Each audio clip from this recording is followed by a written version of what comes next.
সিউড়িতে নাবালিকাকে ধর্ষণের চেষ্টার অভিযোগ। বীরভূমের সিউড়ির বাজারে ব্যাপক উত্তেজনা।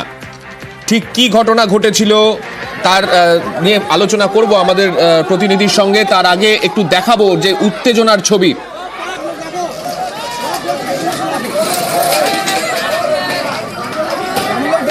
নাবালিকাকে ধর্ষণের চেষ্টার অভিযোগে উত্তপ্ত হয়ে ওঠে সিউড়ি বাজারে ব্যাপক উত্তেজনা।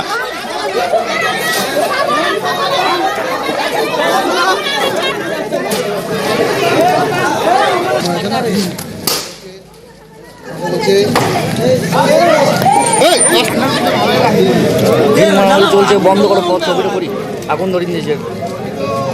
আমাদের সঙ্গে আমাদের প্রতিনিধি সুপ্রতিম রয়েছে। সুপ্রতিমের থেকে একটু জানতে চাইবো। সুপ্রতিম, স্থানীয় এক দোকানদারের বিরুদ্ধে যে ক্ষোভ সেটা বোঝা যাচ্ছে, মূলত কি অভিযোগ রয়েছে সেই দোকানদারের বিরুদ্ধে?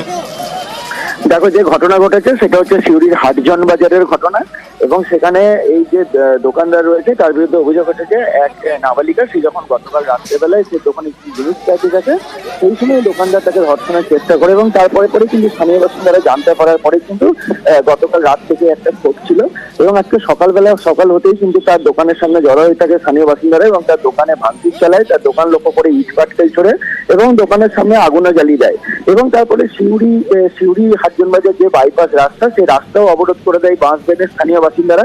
এরপরে সিউড়ি থানার পুলিশ আসে, সিউড়ি থানার পুলিশ তাদের সঙ্গে আলোচনা করে, তবে তারা কিন্তু বলে যে অভিযুক্তকে গ্রেপ্তার করতে হবে, তা নাহলে তারা অবরোধ তুলবে না।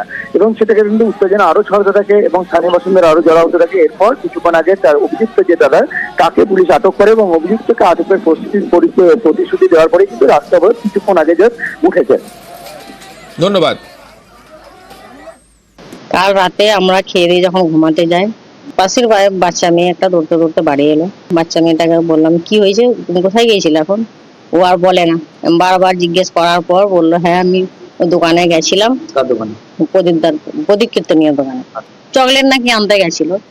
যাই হোক, ওইখানে যাওয়ার পরে ওকে ভেতরে ঢুকিয়ে যা ইচ্ছা তাই করেছে। মেয়েটাকে জিজ্ঞেস করলাম, সে কাঁদতে কাঁদতে বললো যে আমাকে এরকম এরকম করেছে। তারপরে পুলিশ ডাকা হলো। পুলিশ এসে ওনাকে তো পায় না, ওনাকে পালিয়ে গেছে, ওনাকে আর ধরা হয়নি। অন্য দাদাকে ধরে নিয়ে গেছে।